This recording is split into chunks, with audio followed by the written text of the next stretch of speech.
ಸಿಡಬ್ಲ್ಯೂಎಂನೇ ಈಗ ಆದೇಶ ಬಂದಿದೆ, ನೀರು ಬಿಡಬೇಕಾದಂತ ಪರಿಸ್ಥಿತಿ. ಮತ್ತೆ ಹೇಗೆ ಸರ್ ಕರ್ನಾಟಕ? ಗೊತ್ತಿಲ್ಲ, ಅಲ್ಲಿ ಈಗಾಗಲೇ ಹಿಂದೆ ಭಾಳ ಸಾರಿ ಮಾಡಿದಾಗ ಬಿಟ್ಟಿದ್ದಾರೆ. ಸುಮಾರು ಸಾರಿ ಹಿಂದಿನ ಎಲ್ಲ ಸರ್ಕಾರಗಳಲ್ಲಿ CWC ಆದೇಶ ಮಾಡಿದಾಗ ನೀರು ಬಿಟ್ಟಿದ್ದಾರೆ. ಸೊ ಅದನ್ನು ಹೆಂಗೆ ಪರಿಹಾರ ಕಂಡುಕೊಳ್ಬೇಕು ಅನ್ನೋದು ಇನ್ನೂ ಲೀಗಲಿ ಸರ್ಕಾರ ನಮ್ಮ ನೀರಾವರಿ ಇಲಾಖೆಯವ್ರು ಚರ್ಚೆ ಮಾಡಬೇಕಷ್ಟೇ. ಅವ್ರಿಗೆ ಸರ್ವಪಕ್ಷ ಸಭೆ ಕರೆದು ಅಲ್ಲಿ ತೀರ್ಮಾನಗಳು ಯಾವ ಇನ್ನೂ ಬಿಟ್ಟಿಲ್ಲ, ಬಹುಶಃ ನೀರು ಬಿಟ್ಟಿದ್ದಾರೆ. ಅದೇ ಇನ್ನೂ ಸುಪ್ರೀಂ ಕೋರ್ಟ್ಗೆ ಚಾಲೆಂಜ್ ಮಾಡ್ಬೇಕಂತ ಏನೋ ಚರ್ಚೆ ನಡೀತಾ ಇದೆ. ಸರ್ವ ಪಕ್ಷದಲ್ಲಿ ಸಭೆ ಚರ್ಚೆ ಮಾಡಿ ಮುಂದಿನ ತೀರ್ಮಾನ ಬಿಟ್ಟು ಅಂದರೆ ಒಳ್ಳೇದು. ಯಾಕಂದ್ರೆ ಅವರು ಇರ್ತಾರೆ. ಈ ಕಡೆ ನಾವು ಒಪ್ಪಂದ ಪ್ರಕಾರ ಬಿಡಬೇಕಂತ ಇದೆ, ಬರ್ಸ್ಕೊಂಡಿದ್ದಾರೆ ಮುಂಚೆ ನಮ್ಮ ಕಡೆ. ಈಗ ನಮ್ಮ ಕಡೆ ನೀರಿಲ್ಲ, ನೀರಿನ ಶಾರ್ಟೇಜ್ ನಮಗೂ ಇದೆ. ಸೊ ಮುಂದಿನ ಜೂನ್ವರೆಗೆ ನಾವು ಮ್ಯಾನೇಜ್ ಮಾಡಬೇಕು, ಸುಮಾರು 8 ತಿಂಗಳ. ಹೀಗಾಗಿ ಎಲ್ಲ ಸಮಸ್ಯೆ ಇದೆ, ಎರಡು ಕಡೆ ಸಮಸ್ಯೆ ಇದ್ದೇ ಇದೆ. ಒಂದು ಕಡೆ ಕಾನೂನು ಸಮಸ್ಯೆ, ಒಂದು ಕಡೆ ನಮ್ಮ ರೈತರ ಕುಡಿಯುವ ನೀರಿನ ಸಮಸ್ಯೆ, ಎರಡು ಕಡೆ ಉದ್ಭವ ಆಗುತ್ತೆ. ಪದೇ ಪದೇ ಮಳೆ ಬರದೇ ಇದ್ದಂಥ ಸಂದರ್ಭದಲ್ಲಿ ಈ ರೀತಿ ಸಮಸ್ಯೆಗಳು ತಲೆದೋರ್ತಾನೆ ಇರುತ್ತೆ. ಅಂದ್ರೆ ಕರ್ನಾಟಕ ವಿಚಾರದಲ್ಲಿ ಬಂದಾಗ ಯಾಕೆ ಪದೇ ಪದೇ ಸರ್? ಯಾಕಂದ್ರೆ ಅಲ್ಲಿ ಸರಿಯಾದ ರೀತಿಯ ವಾದ ಆಗಲ್ಲ ಅಂತನೋ ಅಥವಾ ಹೇಗೆ ಸರ್? ಕುಡಿಯೋದಕ್ಕೆ ನೀರಿಲ್ಲ ಇದೆ, ಬೆಳೆಗಳಿಗೆ ನೀರಿಲ್ಲ ಅನ್ನೋದು ವಾಸ್ತವ ಗೊತ್ತಿರುತ್ತೆ. ನೋಡಿ, ಈಗಾಗಿದ್ದಲ್ಲ ಸುಮಾರು ಯಾವಾಗ ಅದು ಹಳಿದದು ಬ್ರಿಟಿಷ್ ಸರ್ಕಾರದ ಯಾವುದೋ ಇದ್ದಾಗ ಒಂದು ರಾಜರ ಕಾಲದಲ್ಲಿ ಒಡಂಬಡಿಕೆ ಆಗಿದೆ, ಅದು ನೀರು ಬಿಡಬೇಕಂತ. ಅದು ಹಂಗೆ ಕಂಟಿನ್ಯೂ ಆಗ್ತಾ ಇದೆ. ಆ್ಯಕ್ಚುಲಿ ಅದನ್ನ ಅವಾಗೆ ಕ್ಯಾನ್ಸಲ್ ಮಾಡಬೇಕಾಗಿತ್ತು. ರಾಜ್ಯಗಳ ರೀಆರ್ಗನೈಸ್ ಆದಾಗ ಆ್ಯಕ್ಚುಲಿ ಭಾಳ ಜನ ಹೇಳ್ತಾರೆ ತಜ್ಞರು, ಅದು ಅವಾಗ ಅದು ಅಂದರೆ ಆ ಒಡಂಬಡಿಕೆ ಅಲ್ಲಿಗೆ ಕ್ಲೋಸ್ ಆಯಿತು ರೀಆರ್ಗನೈಸ್ ಆದ್ಮೇಲೆ. ಆದರೆ ಅದು ಇನ್ನೂ ಕಂಟಿನ್ಯೂ ಆಗಿದೆ ಹಂಗೆ. ಅದ್ರ ಬಗ್ಗೆ ನಮ್ಮ ಸರ್ಕಾರ ಚಿಂತನೆ ಮಾಡಬೇಕಿರೋದು. ಸರ್, ನಮ್ಗೆ ಲೀಗಲ್ ಬ್ಯಾಟಲ್ ಮಳೆ ಕಡಿಮೆ ಆದಾಗ ಮಾತ್ರ ಆಗುತ್ತೆ, ಸಮಸ್ಯೆ ಬರೋಲ್ಲ. ನಮ್ಗೆ ಈ ತರ ಇದಕ್ಕೆ ಒಂದು ಸಂಧಾನ ಸೂತ್ರ ಬದಲಾವಣೆ ಆಗಬೇಕು ಅನ್ನೋದ್ರ ಬಗ್ಗೆ ಒಂದು ಫೈಟ್ ನಡೀತಾ ಇಲ್ವಲ್ಲ ಸರ್? ಯಾಕಂದ್ರೆ ಸರ್ಕಾರ ಆ ಕ್ಷಣದಲ್ಲಿ ಏನೋ ಒಂದು ಫೈಟ್ ಮಾಡ್ತೀರಿ, ಸುಪ್ರೀಂ ಕೋರ್ಟ್ ಹೋಗ್ತೀರಿ, ಟ್ರಿಬ್ಯುನಲ್ ಮುಂದೆ ಹೋಗ್ತೀರಿ, ಮುಗೀತು. ಮಳೆ ಬಂದ್ರೆ ತಲೆ ಕೆಡಿಸ್ಕೊಳ್ಳಲ್ಲ. ಅಟ್ಲೀಸ್ಟ್ ಒಂದು ಶಾಶ್ವತ ಪರಿಹಾರ ಬೇಕಲ್ಲ ಸರ್?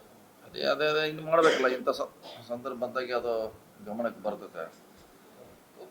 ನೀವು ಹೇಳ್ದಂಗೆ ಶಾಶ್ವತ ಪರಿಹಾರ ಮಾಡಬೇಕಾದ್ರೆ ಇನ್ನಾರು ಮುಂದೆ ಹಿಂಗೆ ಆಗದಂಗೆ ಏನಾರು ಒಂದು ಪರಿಹಾರ ಹುಡುಕ್ಲಿಕ್ಕೆ ಅದ ಸಾಕಷ್ಟು ದಾರಿ ಇದೆ, ಇಲ್ಲತ್ತಿಲ್ಲ.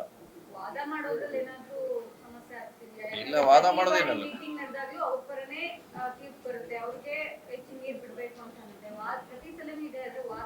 ಅಲ್ಲೆಲ್ಲ ವಾದ ಮಾಡಬೇಕಾಗಿದೆ ಮೇಡಮ್, ಏನೋ ಇಲ್ಲ, ಅದು ಫಿಕ್ಸ್ ಆದೇಶ ಇದೆ ಇರೋದು. ಅಷ್ಟು ನೀರು ನಾವು ಕೊಡ್ಲೇಬೇಕಂತ ಇದೆ. ಅದನ್ನ ಅವ್ರು ಅದನ್ನ ಅಡ್ವಾಂಟೇಜ್ ತಗೋತಾರೆ.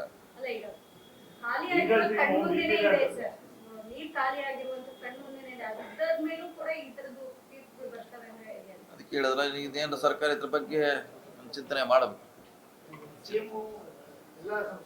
ಸಭೆ ಮಾಡಿದ್ರು ಸರ್, ಬಿಜೆಪಿ ನಾಯಕರುಗಳೆಲ್ಲ ಸಪೋರ್ಟ್ ಮಾಡ್ತಿದ್ರು. ಆದ್ರೆ ಇವತ್ತು ಹೋರಾಟವನ್ನ ಮಾಡ್ತಾ ಇದ್ದಾರೆ ಮಂಡ್ಯದಲ್ಲಿ ವಿಚಾರಕ್ಕೆ ಸಂಬಂಧಪಟ್ಟ. ಅದು ಬೇರೆ, ಅವ್ರ ಪಕ್ಷಕ್ಕೆ ಅಧಿಕಾರ ಇದೆ ಮಾಡಲಿಕ್ಕೆ, ಅವರು ಮಾಡ್ತಾರೆ. ನಮ್ಮದೇ ಸರ್ಕಾರ ಗಂಭೀರವಾಗಿ ಇದನ್ನ ನೀವು ಹೇಳ್ದಂಗೆ ಮಳೆ ಹೆಚ್ಚಾದಾಗಿದೆ, ಯಾರು ಇದ್ರ ಬಗ್ಗೆ ಗಮನ ಕೊಡೋಲ್ಲ. ಎಕ್ಸಸ್ ವಾಟರ್ ಕೊಡ್ತೀವಿ. ಈಗ ನಮಗೆ ಕುಡಿಲಿಕ್ಕೆ ನೀರಿಲ್ದಾಗ ಭಾಳ ಕಷ್ಟದ ಪರಿಸ್ಥಿತಿ ಇದೆ. ಸರ್ಕಾರದ ಮೇಲೆ ಮಾಡ್ತಿರೋದು ಒಂದು ಆರೋಪ, ಕಳೆದ 2 ತಿಂಗಳಿಂದ ಹೋಗ್ತಾನೆ ಇದೆ ನೀರು. ಸಚಿವ ಸಂಪುಟ ವಿಸ್ತರಣೆಯಲ್ಲಿ ಬಿಸಿ ಆಗಿರೋರ ಬಗ್ಗೆ ಆಗಿರೋರಿಗೆ ಕಾವೇರಿ ಕೊಳ್ಳದ ಬಗ್ಗೆ ಏನು ಇರುತ್ತೆ ಅಂತ ಕನ್ಸರ್ನ್ ಇರುತ್ತೆ ಅಂತ ಹೇಳ್ತಿದ್ದಾರೆ. ಅವ್ರು ಹೇಳ್ತಾರೆ ಯಾವಾಗ ನೀರಿಗೂ ಬಿಡೋದು ಈಗ ಆದೇಶ ಆಗಿದೆ, ಈಗ ಅಷ್ಟೇ ರೀಸೆಂಟ್ ಆಗಿ. ಮುಂಚೆ ಯಾವಾಗ ಆಗಿಲ್ಲ, ಬಿಟ್ಟಿಲ್ಲ. ಅದು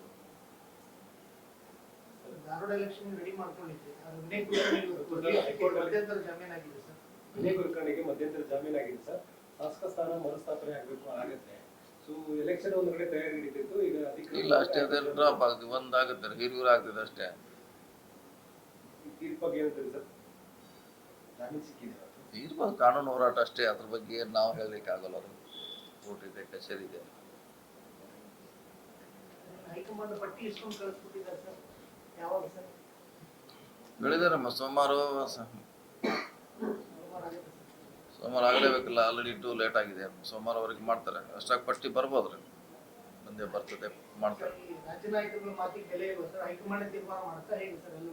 ಅವ್ರ ಕಡೆ ಅವ್ರಿಗೇನು ಹೇಳ್ಬೇಕು, ಅವ್ರಿಗೆ ವಾದ ಮಾಡಿದ್ದಾರೆ, ಯಾರ್ಯಾರು ಇರ್ಬೇಕಂತ ಹೇಳಿದ್ದಾರೆ. ಲಾಸ್ಟ್ ಟೈಮ್ 8 ಜನ ಆಗುತ್ತೆ, ಹಾಗೆ ಆಗಿತ್ತು. ಅದು ಆಮ್ಯಾಗ ಪಟ್ಟಿ ಬಂತು, ಇವರೆಲ್ಲ ಹೇಳಿ ಬಂದಿದ್ರು, ಆಮ್ಯಾಗ ಪಟ್ಟಿ ಆಯ್ತು. ಈಗ ಹಂಗೆ ಸೇಮ್. ತಾವು ಕೂಡ ಕೆಲವರು ಹೆಸರು ಶಿಫಾರಸು ಮಾಡಿ ಬಂದಿದ್ದೀವಿ. ಹೇಳಿದ್ವಿ ಅಲ್ಲಲ್ಲಿ ಮುಂದಿನ 28ಕ್ಕೆ ಅನುಕೂಲ ಯಾರು ಆಗ್ತಾರೆ ರಾಜ್ಯದಲ್ಲಿ ಅವ್ರು ಮಾಡಿದ್ರೆ ಅನುಕೂಲ ಆಗುತ್ತೆ ಅಂತ ನಮ್ಮ ಸಜೆಷನ್ ಕೊಟ್ಟಿದ್ದೀವಿ. ಇವ್ರು ಮಾಡಿದ್ರೆ ಹಿಂಗಾಗುತ್ತೆ, ಇವ್ರು ಮಾಡಿದ್ರೆ ಹೀಗಾಗುತ್ತೆ ಅಂತ. ತಮ್ಮ ಹೆಸರು ಡಿಸಿ ಕೇಳಿ ಬರ್ತಾರೆ. ತಮ್ಮ ಯಾರು ಬೇಡಿಕೆ ಇಟ್ಟಿದ್ದೀರಾ ಸರ್? ಪೋಸ್ಟರ್ನ ಹಾಕೊಂಡಿದ್ದಾರೆ ಸರ್. DCM ಸ್ಥಾನಕ್ಕೆ ಏನಾದ್ರು ಬೇಡಿಕೆ ಇಟ್ಟಿದ್ದೀರಾ? DCM ನಾವೇನು ಇಟ್ಟರಾದ್ರೆ ಮುಂದಿನ ಚುನಾವಣೆಗೆ ಯಾರು ಮಂತ್ರಿ ಮಾಡಿದ್ರೆ ಅನುಕೂಲ ಆಗುತ್ತೆ ಅನ್ನೋದು ಒಂದು ಸಲಹೆ ಕೊಟ್ಟಿದ್ದೆ ಅಷ್ಟೇ. ನಾವು ಮಾಡುವ ಸ್ಥಿತಿಯಲ್ಲಿ ಇದೆ ಸರ್ ಹೈಕಮಾಂಡ್. ಗೊತ್ತಿಲ್ಲ, ನಾವು ಹೇಳಿದ್ವಿ ನಮ್ದು ಏನು ಹೇಳ್ಬೇಕಂತ ಅದನ್ನ ಹೇಳಿದ್ವಿ. ಮಾಡೋದು ಬಿಡೋದು ಅವ್ರಿಗೆ ಬಿಟ್ಟಂತ ವಿಚಾರ. ಬೆಳಗಾವಿಗೆ ಹೆಚ್ಚಿನ ಸ್ಥಾನ ಕೊಡ್ತಾರೆ ಅಂತ ಸರ್. ಸಿಎಂ ಅವರು ನಿನ್ನೆ ಲಕ್ಷ್ಮೀ ಹೆಬ್ಬಾಳ್ಕರ್ ಮತ್ತು ಸೌದಿ ಅವ್ರ ಜೊತೆಗೂ ಮೀಟಿಂಗ್ ಮಾಡಿದ್ದಾರೆ. ನಾವು ಇದ್ದಿಲ್ಲ ಅದರಲ್ಲಿ, ನಾವು ಇದ್ದೀವಿ. ಯಾರಿಗಾಗ್ಬೋದು ಸರ್? ಚರ್ಚೆ ಎಲ್ಲ ರೀತಿ ಮಾಡ್ತಿದ್ದಾರೆ. ಮುಂದಿನ ಪಕ್ಷದ ಭವಿಷ್ಯ ದೃಷ್ಟಿಯಿಂದ ಎಲ್ಲ ದುಡಿ ಅವ್ರು ಚರ್ಚೆ ಮಾಡ್ತಿದ್ದಾರೆ ಆಯಾ ಜಿಲ್ಲೆ ಮುಖಂಡರ ಜೊತೆ. ಕಾದ್ ನೋಡೋಣ ಏನಾಗ್ತಾರೆ. ತ್ಯಾಗಕ್ಕೆ ಸಿದ್ಧ ಇದ್ದಾರೆ ಸರ್. ನಮ್ಗೆ ಬೇಕಂತ ಪಟ್ಟು ಹಿಡಿಯಾಗಿದೆ ಸರ್ ಅಂತ ನಿಮ್ಮ ಯಾರೇ ಬೆಳಗಾವಿ. ಅಲ್ಲ, ಫೈನಲ್ ಆಗಿ ಅಂತೀವಿ ಹೈಕಮಾಂಡ್ ಡಿಸಿಷನ್ ಫೈನಲ್. ಯಾರ ಕೇಳಬಹುದು, ಕೇಳಲಿಕ್ಕೆ ಹಕ್ಕಿದೆ. ಯಾರ ಕೊಡೋದು ಮಾತ್ರ ಹೈಕಮಾಂಡ. ಸೌದಿ ಹೆಬ್ಬಾಳ್ಕರ್ ಬಿಟ್ಟು ಬೇರೆಯವ್ರು ಕೊಡಿ ಅಂತ ಕೇಳಿದ್ರು ಅಂತ ನಿಮ್ಗೆ ಯಾರು ಹೇಳಿದ್ರ ಯಾರು? ಒಂದು ಕೊಡ್ತಾರೆ, ಇನ್ನೆರಡು ಕೊಡ್ತಾರೆ. ಗೊತ್ತಿಲ್ಲ. ಒಂದಂತೆ ಕೊಡ್ಲೇಬೇಕ್ರ, ಒಂದಂತೆ ಕೊಡ್ಲೇಬೇಕು. ಎರಡನೇದು ಕೊಡೋದು ಬಿಡೋದು ಅದು ಹೈಕಮಾಂಡಿಗೆ ಬಿಟ್ಟು ವಿಚಾರ. ಹಿಂದೆಲ್ಲ ಕೊಟ್ಟಿದ್ರಲ್ಲ ಸರ್. ಕೊಟ್ಟಿಲ್ಲ, 3 ಇದ್ದೀವಿ 4 ಇದ್ದೀವಿ ಕೊಟ್ಟಿಲ್ಲ. ಅವಾಗೆಲ್ಲ ಲಿಮಿಟ್ ಇರಾಕಿಲ್ಲ, ಅವಾಗ ಕೊಡ್ತಾ ಇದ್ರು. ಈಗ ಲಿಮಿಟೇಷನ್ ಇದೆ, ಹಿಂಗಾಗಿ ಕಷ್ಟ ಜಾಸ್ತಿ ಕೊಡೋದು. ಬೆಂಗಳೂರು ಬಿಟ್ಟರೆ ಬೆಳಗಾವಿ ಜಿಲ್ಲೆಯಿಂದ 18 ಕ್ಷೇತ್ರ ಇದೆ, ದೊಡ್ಡ ಕ್ಷೇತ್ರ. ಹೀಗಿರುವಾಗ ಹೆಚ್ಚು ಮಂತ್ರಿ ಸ್ಥಾನ ಕೊಡೋದು ತಪ್ಪೇನಿದೆ ಸರ್? ತಪ್ಪೇನಿಲ್ಲ. 34 ಅಡ್ಜಸ್ಟ್ ಆಗಬೇಕಲ್ಲ. ಬೇರೆ ಜಿಲ್ಲೆ ಅಡ್ಜಸ್ಟ್ ಆಗಬೇಕು, ಜಾತಿವಾರ ಅಡ್ಜಸ್ಟ್ ಆಗಬೇಕು. ಇದು ಬಹಳ ಮುಖ್ಯ. ವಿಸ್ತರಣೆಯಲ್ಲಿ 5 ವರ್ಗಕ್ಕೆ ಹೆಚ್ಚಿನ ಪ್ರಾಬಲ್ಯ ಸಿಗ್ಬೋದು. ಹೆಚ್ಚಿನ ಸಂಖ್ಯೆ. ಕೊಡ್ಲಿಕ್ಕೆ ರಾಹುಲ್ ಗಾಂಧಿ ಹೇಳಿದ್ದಾರೆ, ಸೂಚನೆ ಅವರೇ ಕೊಟ್ಟಿದ್ದಾರೆ.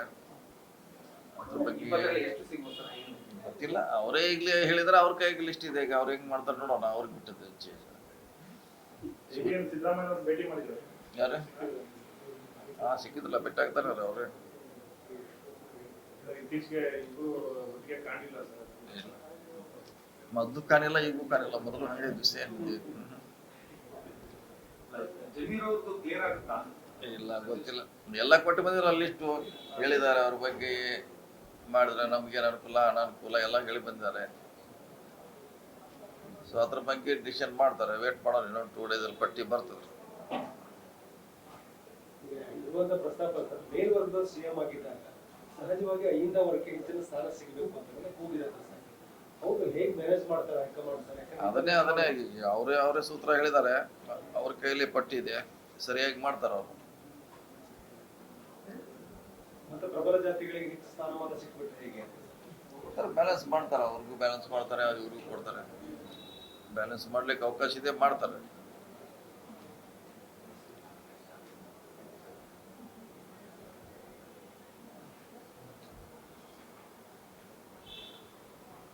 ಅಲ್ಲಿ ಸೆಂಟ್ರಲ್ ಮಿನಿಸ್ಟರ್ಗಳನ್ನು ಭೇಟಿ ಮಾಡಿದ್ರು. ಇಲ್ಲ ಸರ್, ಅದೇ ಸಿಎಂ ಜೊತೆ ಮೀಟಿಂಗ್ ಇತ್ತು ಅಷ್ಟೇ. ಅದೇ ಮೀಟಿಂಗ್ ಇಂಪಾರ್ಟೆಂಟ್ ಸರ್. ನಾವು ಬೆಳಗಾವಿಯಲ್ಲಿ ಏನಾಗುತ್ತೆ ಅನ್ನೋದೇ ಕುತೂಹಲ ಸರ್. ಅಲ್ಲ, ಬೆಳಗಾವಿ ನಾಯಕರು ಒಕ್ಕೂಟದಿಂದ ಕೇಳ್ತಾರೆ ಶಿವರಿ ಸ್ಥಾನ ಕೊಡಿ. ಕೊಡ್ಲಿಕ್ಕೆ ಕೇಳ್ರೆ ಅವ್ರು ಕೊಡ್ಬೇಕಲ್ಲ. ನಾವು ಕೇಳಿದಿಲ್ಲ. ಹೆಚ್ಚಿಗೆ ಕೊಡ್ಲಿಕ್ಕೆ ಕೇಳಿದ್ವಿ, ಕೊಡೋದು ಅವ್ರು ಕೇಳಿದೆ ಹೈಕಮಾಂಡ್. ಹೆಚ್ಚಿಗೆ ಕೊಟ್ಟಷ್ಟು ಬೆಳಗಾವಲ್ಲಿ ಚಟಾಪಟಿ ಜೋರ ಆಗುತ್ತೆ ಅನ್ನೋ ಕಾರಣಕ್ಕೆ ಏನಾದ್ರು ಇದಕ್ಕೆ ಚಟಾಪಟಿ ಏನಾಗಲ್ಲ. ಚಟಾಪಟಿ ಏನಾಗಲ್ಲ.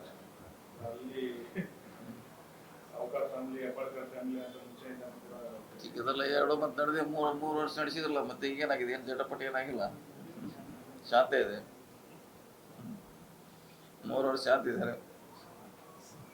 ಸಿಎಂ ಅವರು 100 ದಿನದ ಟೈಮ್ ಬಾಂಡಿಂಗ್ ಇಟ್ಕೊಂಡಿದ್ರು. ಈಗಾಗಲೇ 60 ದಿನ ಕಳೆದೋಗಿದೆ. ಹೇಳಿಕೆ ಇವ್ರಿಗೆ ಬಾರಿ ಹೋಗಿದ್ದಾರೆ. ಡೈಲಿ ಸಿಎಂ ಆಗಿಬಿಟ್ಟಿದ್ದಾರೆ. ಕೆಲಸ ಇರೋದು ಅಲ್ಲೆಲ್ಲ ಪೆಂಡಿಂಗ್ ಇದೆ. ಮೊನ್ನೆ ಹೇಳಿದ್ರೆ ಅದು ಲಿಸ್ಟ್ ನೋಡಿರ್ಬೇಕಲ್ಲ. ಡೆಲ್ಲಿಯಲ್ಲಿ 8,000 ಕೋಟಿ ನಮಗೆ ದಿಲ್ಲಿಂದ ಬರಬೇಕು. ಎಷ್ಟು ಪ್ರಾಜೆಕ್ಟು ಪೆಂಡಿಂಗ್ ಇದೆ. ಮೇಕೆದಾಟು, ಮಾದಾಯಿ ಇವೆಲ್ಲ ಡೆಲ್ಲಿಯಲ್ಲಿ ಇದೆಲ್ಲ. ಡೆಲ್ಲಿಯಲ್ಲಿದೆ. JJM ದುಡ್ಡು ಬರಬೇಕು. 15 ಹಣಕಾಸಿನದಿಂದ ದುಡ್ಡು ಬರಬೇಕು. ಸುಮಾರು ಪೆಂಡಿಂಗ್ ಇದೆ. ಜನರಿಗೆ ಕರ್ನಾಟಕದಲ್ಲಿ ಅನೇಕ ಇಲಾಖೆಯಲ್ಲಿ ಸರ್ಕಾರದಲ್ಲಿ ಗುತ್ತಿಗೆದಾರರಿಗೆ ಪೇಮೆಂಟ್ ಆಗ್ತಾ ಇದೆ. ಅದು ಅದಕ್ಕೆ ಆಗಿಲ್ಲ, ಅಲ್ಲಿಂದ ಬರಬೇಕಲ್ಲ ದುಡ್ಡು, ಸುಮಾರು 13,000 ಕೋಟಿನೋ ಬರಬೇಕಿದೆ. ವಿಶೇಷವಾಗಿ SC/ST ಗೆ ಮಹತ್ವ ಕೊಡ್ತೆ ಅಂತ ಹೇಳುವ ಸರ್ಕಾರ KNN ಇಲಾಖೆಯಲ್ಲಿ 300 ಕೋಟಿ ಇದುವರೆಗೂ ಕೂಡ ಸಣ್ಣ ಸಣ್ಣ ಏನು SCPT ಯಲ್ಲಿ ವರ್ಕ್ ಮಾಡಿದ ಕಾಂಟ್ರಾಕ್ಟರ್ಗಳಿಗೆ ಬಿಲ್ ಆಗಿಲ್ಲ. ಅದು ಆ ಇಲಾಖೆ ಕೇಳ್ಬೇಕು ನೀವು, ಆ ಮಂತ್ರಿ ಕೇಳಿದ್ರೆ ಅವ್ರ ಹತ್ರ, ಸರ್ಕಾರ ಕೇಳಿ ನಾವು ಆ ಇಲಾಖೆದು ಎಕ್ಸಾಕ್ಟ್ಲಿ ಏನಿದೆ ಅಂತ ನಮ್ಗೆ ಗೊತ್ತಿರೋದಿಲ್ಲ. ನಮ್ಮ ಇಲಾಖೆ ಆದ್ರೆ ನಾವು ಹೇಳ್ಬೋದು. ಅದೇ ವಿಚಾರದಲ್ಲಿ ಒಂದು ಕರೆ ಕೊಡೋದಕ್ಕೆ ಜನಪರ ಹೋರಾಟಗಾರರೆಲ್ಲ ಬಂದು ಮಾಡ್ತಿದ್ದೀವಿ. ಅದು ಏನು ತಪ್ಪೆಲ್ಲ, ಜಾಗೃತಿ ಮಾಡಬೇಕಲ್ಲ, ಅವರು ಅಟ್ರಾಕ್ಷನ್ ಮಾಡಬೇಕು ಸರ್ಕಾರ ಮೇಲೆ. ನೀವು ಹೇಳಿದ್ರಲ್ಲ, ಮುಂಜಾಗ್ರತೆ ಕ್ರಮ ಕೈಗೊಳ್ಳಿಕ್ಕೆ ಅದು ಒಂದು ಆಗ್ಬೋದು. ಈಗ ಬಂದ್ ಮಾಡಿದ್ರಂದ್ರೆ ಅದನ್ನೇನು ನಾವು ರಾಂಗ್ ಡೈರೆಕ್ಷನ್ನಾಗ ವಿಚಾರ ಮಾಡೋದು ಅವಶ್ಯಕತೆ ಇಲ್ಲ. ಸೊ ನಮ್ಮನ್ನ ಎಚ್ಚರಗೊಳಿಸ್ಲಿಕ್ಕೆ ಪ್ರತಿಭಟನೆ ಇರ್ಬೋದು, ಕಾನೂನು ಹೋರಾಟ ಸರಿಯಾಗಿ ಮಾಡೋಂತ ಇರ್ಬೋದು, ಅಥವಾ ಮುಂದೆ ನೀರನ್ನು ಅವ್ರಿಗೆ ಯಾವ ರೀತಿ ಬಿಡ್ಲಿಕ್ಕೆ ಏನಾರ ಸೋರ್ಸ್ ಮಾಡ್ಕೋತಾರೆ ಅಡಿಷನಲ್ಲು, ಅಥವಾ ಕಾವೇರಿ ಇದಕ್ಕೆ ಬೇರೆ ಕಡೆಯಿಂದ ಪಂಪ್ ಮಾಡಿ ನೀರು ಹಾಕ್ಲಿಕ್ಕೆ ಅವಕಾಶ ಇದೆಯಾ? ಅದೇ ಇದೆ, ಅವಕಾಶ ಇದೆ, ಇಲ್ಲ ಅಂತಿಲ್ಲ. ಬೇರೆ ಎಕ್ಸಸ್ ವಾಟರ್ ಎಲ್ಲಿ ಹೋಗ್ತಿದ್ರೆ ಅದನ್ನು ಇಲ್ಲಿ ನಾವು ಪಂಪ್ ಮಾಡಿ ಇಲ್ಲೇ ಹಾಕ್ಬೋದು. ಸಾಕಷ್ಟು ನಮ್ಮ ನದಿಗಳು ಸುಮಾರು ಹಾಗೆ ಹೋಗ್ತೈತೆ ಸಮುದ್ರಕ್ಕೆ. ಅದರಲ್ಲೊಂದು 5 TMC 10 TMC ಪಂಪ್ ಮಾಡಿ ಹಾಕಿದ್ರೆ ಶಾಶ್ವತ ಪರಿಹಾರ ಆಗುತ್ತದೆ. ಈಗ ಎತ್ತಿನ ವೇಳೆ ಹಾಕಿದಾರಲ್ಲ, ಎಷ್ಟು 300 ಕಿಲೋಮೀಟರ್ ತರ್ತಾ ಇದ್ದಾರೆ. ಹಂಗೆ ಇಲ್ಲಿ ಕೂಡ ಪಂಪ್ ಮಾಡಿ ಇಂಥ ಸಂದರ್ಭದಲ್ಲಿ ಮಾಡ್ಲಿಕ್ಕೆ ಅವಕಾಶ ಇದೆ. ಯಾಕೆಂದರೆ ಟೆಕ್ನಾಲಜಿ ಭಾಳ ಅಡ್ವಾನ್ಸ್ ಇದೆ. ಸೊ ಒಂದು 5-10 TMC ನೀರು ನಾವು KRS ಹಾಕೋದು ಏನು ದೊಡ್ಡ ವಿಷಯ ಏನಲ್ಲ, ಮಾಡ್ಬೋದು ಅದು. ಓಕೆ. ನೀವು ಸಣ್ಣ ಆಗ್ಬೇಕಲ್ವಾ? ಅದು ಒಂದು ಉತ್ತಮ ಆಹಾರದಿಂದ ಸಣ್ಣ ಆಗ್ಬೇಕಲ್ವಾ? ಪ್ರತಿದಿನ ನಮ್ಮ ಜೀನಿ ಸ್ಲಿಮ್ನ ಯೂಸ್ ಮಾಡಿ ಯಾವುದೇ ಸೈಡ್ ಎಫೆಕ್ಟ್ ಇಲ್ದಂಗೆ ನೀವು ಸಣ್ಣ ಆಗ್ತೀರಾ.